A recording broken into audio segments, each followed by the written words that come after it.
می‌خواهد با این موبایل‌هایی که روی میز چیده به جواب برسد.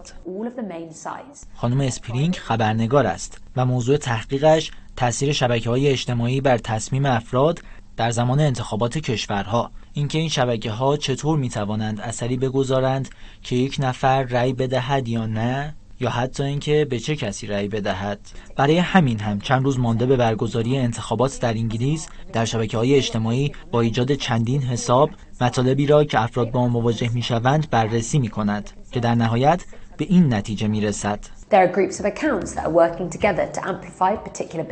حساب‌های جعلی وجود داشتند که روایت‌هایی از احزاب سیاسی و نامزدهای خاص را ترویج می‌کردند. که مثال‌هایی از این روایت‌ها را تیم تحقیقاتی روزنامه گاردین درباره انتخابات کشورهای مختلفی پیدا کرده. مثلا در زمان برگزاری یک انتخابات در نیجریه، یکی از حساب‌ها این مطلب پربازدید را درباره یکی از احزاب منتشر کرده بود.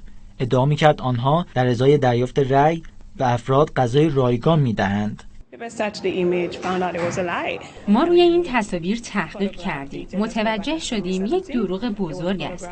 این عکس برای سال 2017 بود. کارشناسان میگویند با توسعه هوش مصنوعی و ایجاد قابلیت جعل فیلم و صدای افراد، تشخیص اخبار نادرست کمی پیچیده‌تر شده. همین باعث شده مثلا در هند به تعبیر رسانه دویچه وله صنعت اخبار جعلی به وجود بیاید. برخی ها برای آنکه آرای رقیب بریزد، فیلم و صوت جعلی سفارش می‌دهند. فردی که توانایی تولید فیلم جعلی به کمک هوش مصنوعی داشت گفت برخی سیاستمداران با او تماس گرفتند تا برای رقبا فیلم غیر اخلاقی تولید کند. او گفت که در فصل انتخابات این کسب و کار رونق یافته است. ممکن است به دلیل سازوکار برخی سکوها محتوای تصویری جعلی یا اخبار نادرست برای برخی ها پرتکرار شود. مثلا الگوی حباب فیلتر در برخی سکوهای متا. روزنامه گاردین می‌نویسد در آمریکا و پیش از انتخابات ریاست جمهوری این کشور صید اخبار جعلی به راه افتاده.